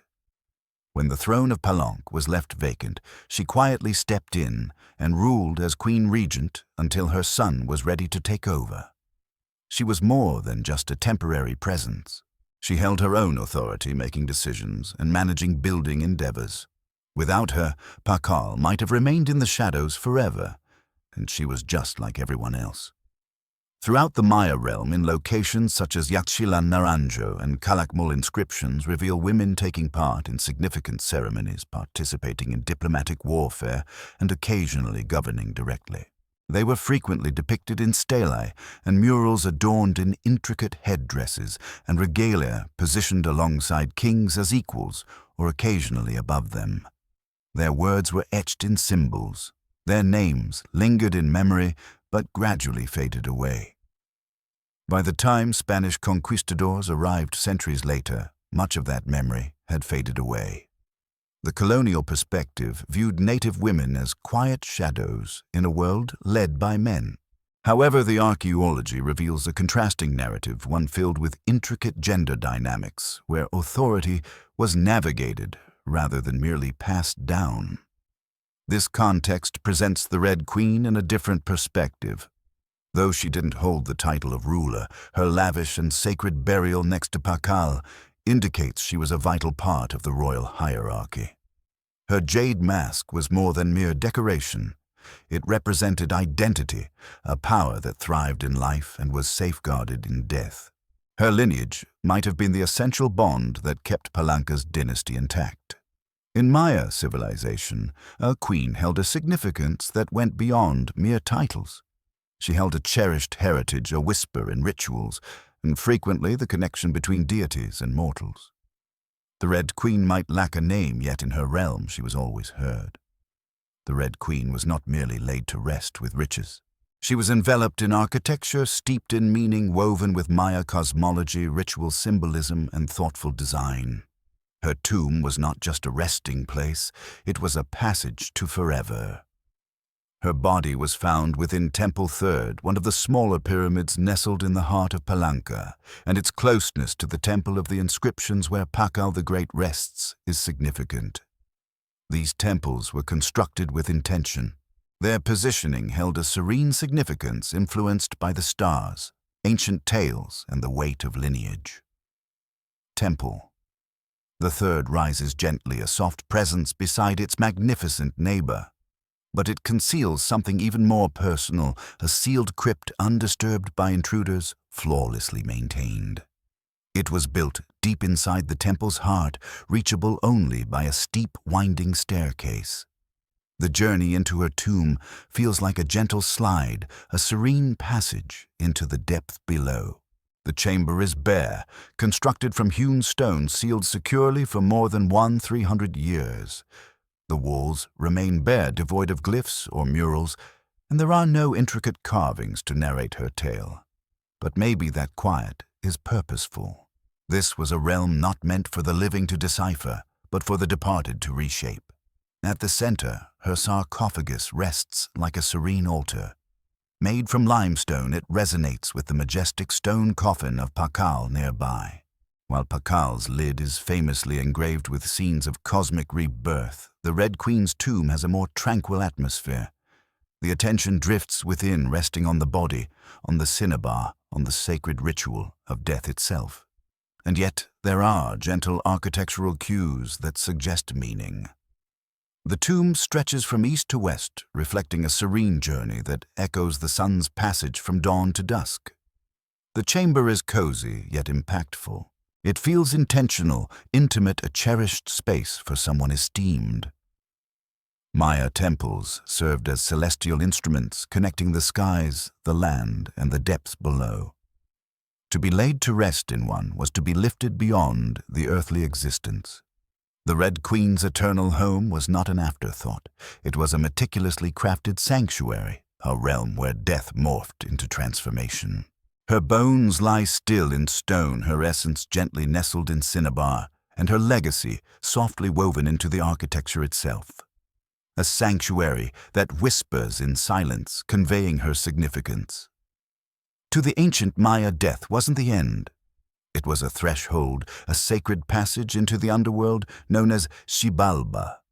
For the Red Queen, this crossing held significance beyond the spiritual. It intertwined with political, cosmological, and profoundly ritualistic elements. Burial rituals were meticulously planned. Occasions steeped in legend, designed to assist the soul in navigating the perilous depths of the underworld. Maya texts and iconography reveal that Xibalba was far from a serene afterlife. It was a labyrinth of shadows, flowing rivers of blood, daunting trials, and deities of death. Only those who were carefully laid to rest, thoughtfully prepared, and spiritually ready could embark on the journey with success. The Red Queen lay in her resting place, enveloped in cinnabar, encased in stone, and surrounded by offerings, all indicative of a prestigious burial. However, there's additional information. The presence of bone needles and obsidian blades in her tomb suggests auto-sacrifice rituals, possibly symbolic tools representing rites she had performed in life or that were reenacted at her burial to empower her spirit. Her funerary mask, meticulously crafted from jade tiles, held significance beyond mere decoration. It might have acted as a serene vessel, keeping her face and identity intact as she drifted into the afterlife. In Maya, belief the face reflected the essence of the soul, which required acknowledgement from the gods. The ceramic vessels encircling her might have previously contained chocolate maize water or perhaps polka to sustain her in the afterlife. Other items such as stingray spines or shell trumpets might have symbolized spiritual tools, calls to the gods, or tokens of ritual communication. Burial was more than a farewell. It was a gentle shift. The Maya held a belief in cycles, viewing death as a seed, burial as a form of planting, in the afterlife as a process of rebirth. Kings and queens were often viewed as earthly embodiments of deities, and in their passing they returned to those celestial beginnings. The Red Queen, draped in crimson, resting within a pyramid and celebrated with tributes, was being readied for a new beginning. Not as a mortal, but as a being gently intertwined with the sacred order of the cosmos. Her burial was just a pause in her tale. It was the start of her tale. Just a few steps away from the Red Queen's final resting place lies one of the most iconic tombs in Mesoamerica, that of Kanich Janab Pakal, known simply as Pakal the Great. His burial within the grand temple of the inscriptions is renowned for its artistry scale and profound spiritual symbolism. What makes the Red Queen's tomb truly remarkable is not just its contents, but also its location. Her sarcophagus lay concealed within Temple 3, right next to Pakal's monument. In a city like Palanque, where every temple was thoughtfully arranged to mirror cosmic principles, this proximity was no accident. It was deliberate, a statement carved in stone. Numerous scholars hold the view that the Red Queen was Zakpu Ajao, the queen and trusted consort of Pakal. Though her tomb is devoid of inscriptions, the resemblances between their burials are quite remarkable. Both swathed in cinnabar, both resting in pyramids, both interred with jade, and both honored with profound respect.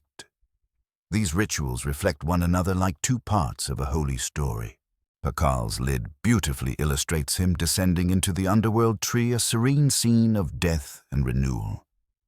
The Red Queen's simpler tomb lacks intricate iconography, yet the essence is found in the pairing itself. If Pakal symbolized the sun traveling through the underworld at night to emerge once more, then the Red Queen might embody the moon, the enigmatic feminine energy that traverses its own secretive course in the heavens. Together they represented a harmonious balance, embodying both strength and grace, ruler and partner, light and shadow, structure and tradition. In Maya mythology, rulership was not singular. It existed in a state of connection. Harmony in the cosmos needed equilibrium, and that equilibrium flowed into the dynastic court. By placing the Red Queen beside Pakal, the Maya were preserving not just a marriage, but a serene cosmic partnership. Their closeness in death might have reflected their positions in life, a queen not behind, but alongside her king, sharing not only a throne, but a legacy. In their resting places, they communicate in silence. Two souls enveloped in warmth and stillness, united through time, embodying one of history's most cherished quiet moments. Though her name has faded into obscurity, the Red Queen of Palanque remains not as a mere artifact of the past, but as one of the most mysterious and formidable figures of the ancient world. Her tomb, sealed for over 300 years, now softly calls from across the ages, inviting questions that drift gently with every new discovery. She embodies an enigma that continues to elude complete comprehension. We might never truly uncover the essence of who she was. No glyph etched her name, no thief shared her tale. And yet the care in her burial, the richness of her offerings, the symbolism of her crimson-drenched bones, all whisper of a woman profoundly important. Not just as a partner or companion, but as a figure of genuine impact, spiritual significance, and noble lineage. Today, the Red Queen gently nudges us to reconsider our assumptions. She serves as a gentle reminder that in the ancient Maya world, women had a voice. They guided ceremonies, ruled over cities, and influenced empires. While figures like Pakal have often captured attention, the return of the Red Queen gently nudges us to remember that authority was not solely in the hands of men. It drifted through mothers, queens, priestesses, and visionaries. Her legacy extends beyond the treasures she left behind. It's the discussion she initiated among archaeologists, historians, artists, and storytellers. Each jade bead, each layer of cinnabar, every architectural choice in Temple Thethid conveys a sense of purpose. This woman was significant. And maybe that's the most remarkable part of her tale. It's not about what we understand, but rather the mysteries that remain. The Red Queen shows us that history is more than mere facts. It's a gentle enigma, a collective desire to reach out to what once was. In that sense, her legacy is gently unfolding. She lies wrapped in red, the hue of vitality and devotion, of essence and renewal. Her face, once concealed behind a jade mask, now gazes back at us through the realms of science, art, and marvel. She stays without a name, yet her voice is still heard, enigmatic, yet still remembered. The Red Queen might have governed a realm during her life, yet in her passing she presides over something far more profound. our daydreams. Her tomb was quietly sealed in stone. Her story unfolded quietly, and yet in a gentle whisper she finds her voice. Frida Kahlo was born on July 6, 1907 in the lively district of Coyoacán, which was a quaint village on the outskirts of Mexico City. Her childhood home, the Casa Azul, the Blue House, was imbued with hues, contrasts, and a gentle resilience. It would eventually transform into a refuge, a site of conflict, and a gallery dedicated to one of the most legendary artists of the 20th century. Frida was the third of 4 daughters born to Guillermo Kahlo, a photographer with German-Hungarian roots, and Matilda Calderón, a devoted Catholic with indigenous and Spanish heritage. Her parents were completely different from each other. Guillermo, quiet and thoughtful. Matilda, devout and somewhat detached. Frida would carry forward her father's deep contemplation and creative vision along with her mother's unwavering strength. As a child, Frida was dreamy, expressive, and daring. She read with great enthusiasm and posed inquiries that many adults preferred to avoid. But at the age of 6, she contracted polio, which left her right leg feeling lighter and less strong than the other. A physical difference she attempted to conceal with long skirts, yet never permitted it to stifle her spirit. The illness kept her confined to bed for months, away from the company of other children. During this time, she found herself bonding with her father, who gently nudged her to engage in activities like exercising, riding bicycles, and keeping her mind active. In contrast to many girls of her era, Frida had no desire to take on the role of a wife or a homemaker. What she aims for, to pursue a career in medicine. She joined the esteemed National Preparatory School in Mexico City at the age of 15, one of just a few girls admitted. There she stood out, not just for her intelligence, but for her playful wit, unconventional thinking, and distinctive sense of style. She became part of a gathering of youthful thinkers called the Cachuchas, who engaged in discussions about philosophy, literature, and politics. Frida was captivated by upheaval, by concepts that defied convention. But even in those early years, before the bus crash that would define her body, and before the fame that would define her legacy, Frida Kahlo was already painting herself into the world with sharp edges, unapologetic ideas, and an identity that felt vast and uncontainable within the confines of others' expectations. She wasn't merely maturing in Coyoacán. She was on the verge of transforming herself completely. On September 17, 1925, Frida Kahlo's life took a significant turn, the girl she once was, and the woman she had to turn into. That afternoon, she climbed onto a wooden bus with her boyfriend Alejandro Gomez Arias after school. They were chuckling, playfully nudging one another, and perhaps bickering. Frida always went all in. But moments later, the bus collided with a streetcar, and in an instant, her future unraveled into a haze of pain, metal, and silence. The crash was truly devastating. The streetcar gently nudged the bus against a wall, causing a soft crack of wood and a few passengers to sway. Frida found herself caught by an iron handrail. It slipped into her left hip and drifted out through her pelvis. Her spinal column was broken in 3 spots. Her right leg was broken beyond repair. Her foot was out of place. Her collarbone and ribs fractured. Her shoulder was out of place. Her abdomen was pierced, leaving a lingering heaviness in the air. She was merely 18 years of age. A man draped her with a borrowed overcoat. Someone else observed that her body was shimmering softly. Not from blood, but from the shimmering gold powder she had been carrying in a pouch. It had burst upon contact, covering her shattered figure in what appeared to be shimmering particles. Frida was brought to the Red Cross Hospital, where she experienced several surgeries in the months that followed. She spent weeks in a body cast flat on her back, immobile, drifting through a haze of infection and uncertainty. The future she had envisioned of becoming a doctor drifted further away with each passing day.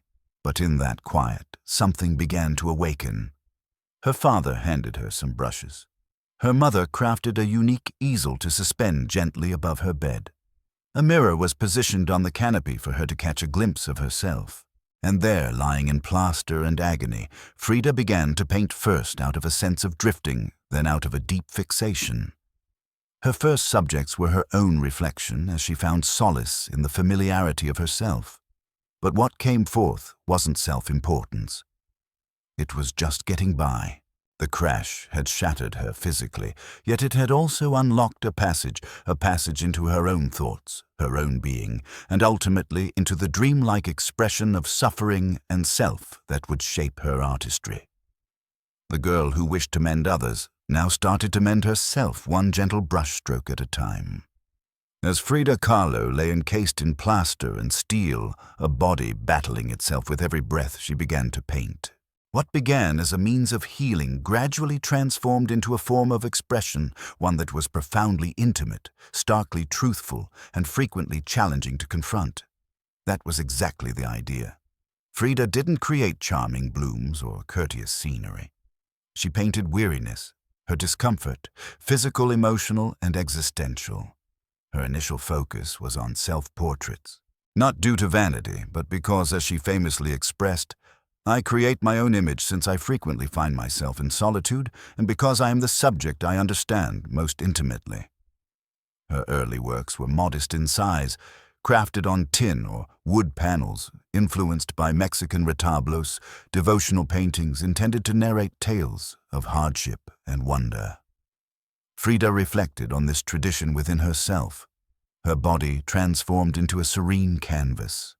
Her emotions turned into a serene sanctuary. She depicted herself as divided, as punctured, as drowsy. In one painting, she is pierced by nails resembling a contemporary martyr. In another, she drifts in a desolate landscape bound to a fractured column, a symbol of her broken spine.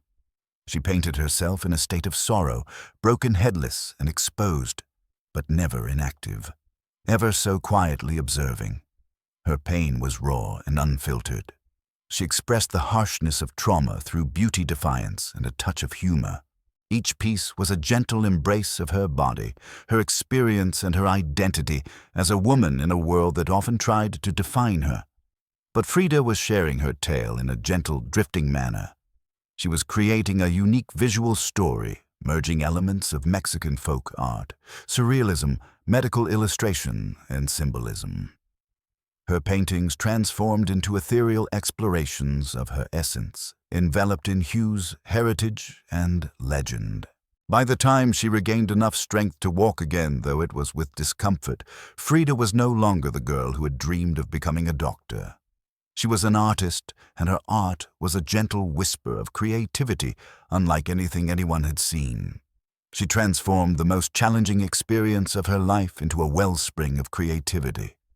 Frida Kahlo created art that reflected her struggles. She drew the world's gaze toward it, and in doing so, she transformed pain into a cherished form of self-expression. In 1928, while in a state of recovery and at the tender age of 21, Frida Kahlo encountered the man who would shape the most intense and tumultuous relationship of her life, Diego Rivera. He was 2 decades older than her, already the most renowned painter in Mexico. Imposing in both size and influence, Rivera was a towering figure in Mexican muralism, celebrated for his expansive, politically infused frescoes that narrated the tale of the Mexican people. Frida had encountered his work previously. She gazed at it with a gentle, drowsy appreciation. But now she was curious about his thoughts on her work. She brought her paintings to him at the Ministry of Education, gently interrupting his focused work to ask softly, "Do I have talent?" Diego glanced and nodded in agreement, and it wasn't merely out of goodwill. He sensed in her something unique, an unrefined expression, genuine and straightforward, brimming with intensity, with sorrow and grace. They started a relationship that was both enveloping and imaginative. Frida once remarked, "I endured 2 misfortunes in my life, one where a streetcar struck me, the other being Diego." They tied the knot in 1929, an unusual match to those looking in Diego. Large, unfaithful, renowned in politics, Frida quick-witted, fiercely autonomous, already relying on a cane for support. Her parents referred to it as a union of an elephant and a dove. Their connection was intense, yet tumultuous. Diego was there for her art, nurturing her journey as a painter, yet he remained perpetually unfaithful, even with Frida's own sister, Cristina. Frida felt a heavy weight on her heart, and in response, she sought solace in the arms of others, both men and women, with whispers of connections to Leon Trotsky and painter Georgia O'Keeffe lingering in the air. They parted ways in 1939, only to reunite a year later under new conditions. This time, Frida would hold on to her independence, her space, her finances, her identity. Their second marriage focused more on a collaborative bond and shared insights rather than conventional romance. Even with the betrayals and the heartbreak, Diego stayed a steady presence in Frida's life. He pushed her, he hurt her, yet he also had faith in her as a creator, as a trailblazer, and as a woman capable of transforming the essence of painting. Together they were not tranquil, but they were unforgettable. In the 1930s, Frida Kahlo accompanied Diego Rivera on a journey north to San Francisco, Detroit, and New York as he worked on high-profile mural commissions. These years abroad brought her face-to-face with American industrialism wealth and the contradictions of capitalism, leaving her with a lingering sense of unease. Frida embraced her Mexican heritage with pride, held strong communist beliefs, and deeply appreciated indigenous traditions. The lavishness she observed in the United States, particularly during the time when the Great Depression affected so many, only intensified her feelings of disillusionment. In letters home, she playfully critiqued the culture's fixation on material possessions and superficiality. She longed for the vibrant essence, rich hues, and complexities of Mexico. As Diego created vast murals on the factory walls, Frida turned her focus to smaller, more intimate revolutions, crafting deeply personal pieces on tin and canvas. Her style became distinct, striking, dreamlike, heartfelt, and personal. It was during this time that she created some of her most memorable self-portraits. Frida painted herself not out of vanity. She adorned herself to endure. Her identity transformed into a gentle expanse. With her body weighed down by the aftermath of her accident, numerous surgeries, and a lost pregnancy in Detroit, she retreated into herself. Her portraits revealed her in a state of vulnerability, disjointed and laid bare. Yet her face remained serene, unwavering, and unrepentant. One of her most impactful pieces, Henry Ford Hospital, depicts her reclining on a hospital bed, weeping, enveloped by ethereal representations of sorrow. A fetus, a snail, medical equipment, a cracked pelvis. It was intense, vivid, and profoundly moving. A canvas that softly whispered its truth. Back in Mexico, Frida found herself deeply engaged in leftist politics. She and Diego opened their home to Leon Trotsky during his time in exile.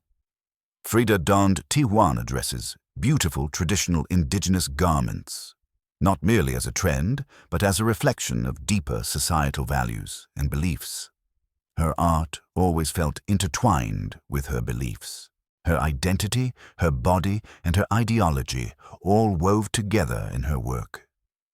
As Rivera created murals of upheaval, Frida captured its toll on humanity, the fragmented body, the burning mind, and the self perpetually reflecting. In exile and in illness, she transformed into more than a painter of pain.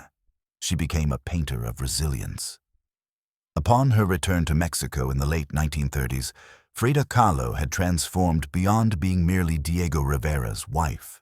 She had transformed into something completely different. A gentle presence, an artist whose work emanated a gentle authenticity, dreamlike imagery, and a deep sense of cultural belonging. Back in her homeland, she embraced her true self. Her Casa Azul in Coyoacán transformed into a haven of hues and paradox. Soft cobalt walls, gentle yellow trim, serene Aztec statues in the garden, monkeys and parrots meandering peacefully.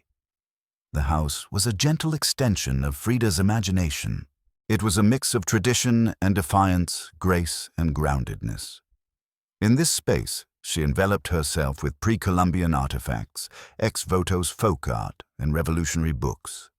She donned vibrant Tejuana dresses, adorned her hair with flowers, and painted while enveloped in the soothing aroma of copal incense and the gentle melodies of mariachi drifting in from the street outside.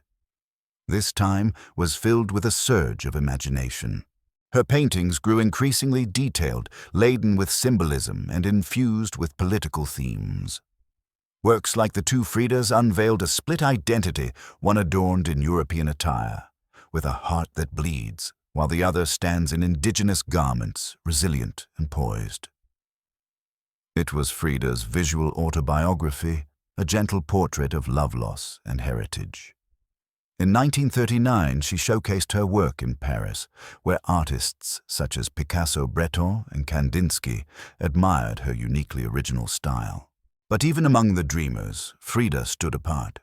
When André Breton attempted to categorize her as part of their group, she resisted. She mentioned that they believed I was a surrealist, but that wasn't the case. I have yet to create visions on canvas. I created my own world. She painted Mexico, not the dreamy postcard version, but the vibrant, pulsating country she cherished. Her work flowed with symbolism, skeletons, hummingbirds, hearts, thorns, corn, and blood. She acknowledged the deep connections of her homeland while revealing the harsh realities of its history and ongoing struggles. Yet as her artistic voice blossomed, her health seemed to wane further.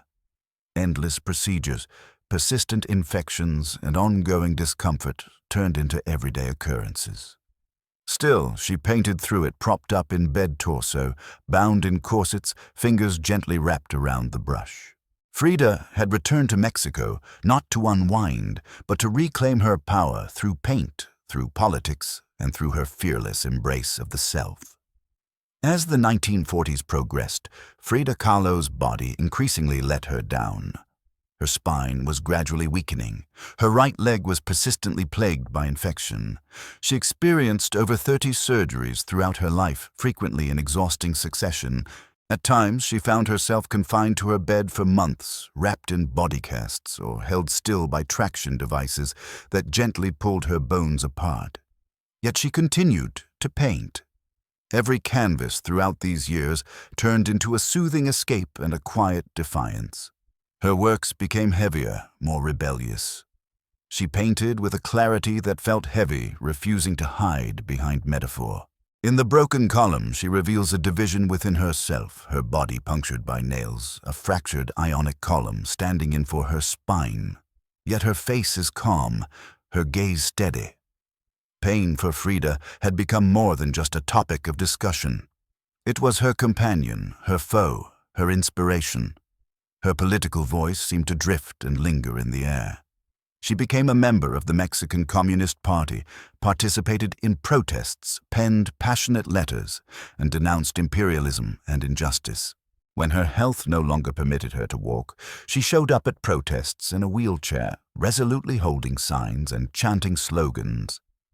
In 1953, Frida had her first solo exhibition in Mexico, a long-awaited celebration of her art. But her health was so delicate, doctors advised her against attending. So she did what only Frida might find herself doing.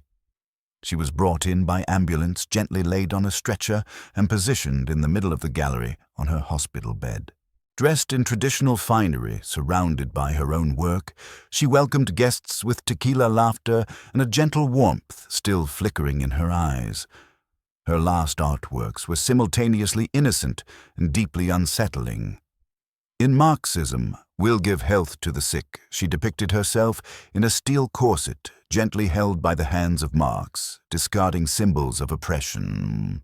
Her last known work was a still life of sliced watermelons, one piece adorned with the words, "Viva la vida, long live life." Even in the face of death, she remained calm, serene and engaged. Frida Kahlo's final portraits transcended mere self-portraits. They were acts of change brushed with sorrow, yet always marked by existence.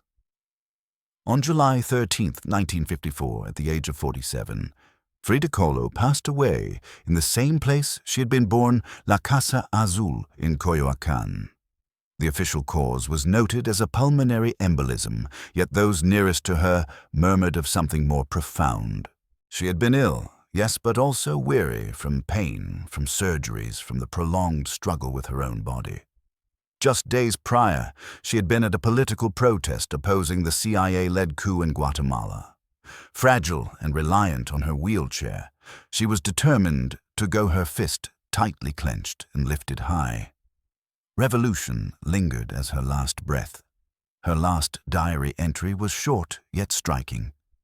"I wish for a pleasant departure, and I hope to never come back." Frida's funeral took place at the Palacio de Bellas Artes, the most esteemed cultural venue in Mexico. Her body, draped in the red flag of the Mexican Communist Party, was quietly observed by friends, family artists, and revolutionaries. Diego Rivera was utterly despondent. He referred to her as the greatest love of his life, despite the fact that his betrayals had almost shattered her. But in the years that followed her passing, something remarkable unfolded. Frida Kahlo chose to remain present. Initially, her name floated softly among the art circles. Her works were difficult to pin down, too political for surrealists and too surreal for traditionalists. But gradually, her image, her story, and her defiance started to drift into focus. During the 1970s and 1980s, as feminist scholars and activists brought back overlooked voices, Frida's grew more prominent. She had transformed beyond the role of a painter. She represented something greater. From suffering emerges elegance, of feminism emerging from struggle, of Mexican identity embraced with ease, of queerness, disability, revolution, and authenticity. Her face, unibrow gaze, flowers in her hair took on a dreamy quality. Her home transformed into a quiet museum. Her diary turned into a cherished treasure, and her paintings now rest in the world's greatest museums. Frida Kahlo spent a significant part of her life in the background of Diego's presence. Yet in her final moments, she moved ahead. She left more than just paintings behind. She abandoned a mirror, inviting us all to gaze into it, not with sympathy, not with hesitation, but with a gentle warmth. Today, Frida Kahlo's face seems to be all around us, displayed on T-shirts, illustrated on murals, transformed into dolls, memes, posters, and symbols. Her signature unibrow, her flower-crowned hair, her direct gaze all effortlessly familiar. But what makes her legacy impactful isn't solely that people recognize her face, it's that they acknowledge the reality beneath it. Frida embraced her imperfections. She floated outside the confines of boxes. She was anything but ordinary, and she was indifferent to it. In a world that demands perfection, she offered us authenticity. Soft, hazy, gentle, calm, serene, peaceful, soothing authenticity. She embraced what set her apart, her challenges, her identity, her beliefs, her heritage, and transformed it into a creation that crossed boundaries and time. She's transformed into something beyond just an artist. She's a worldwide emblem of resilience, empowerment, cultural heritage, and artistic rebellion. For queer communities, she's a bold bisexual icon who embraced her truth and lived authentically in an era that called for restraint.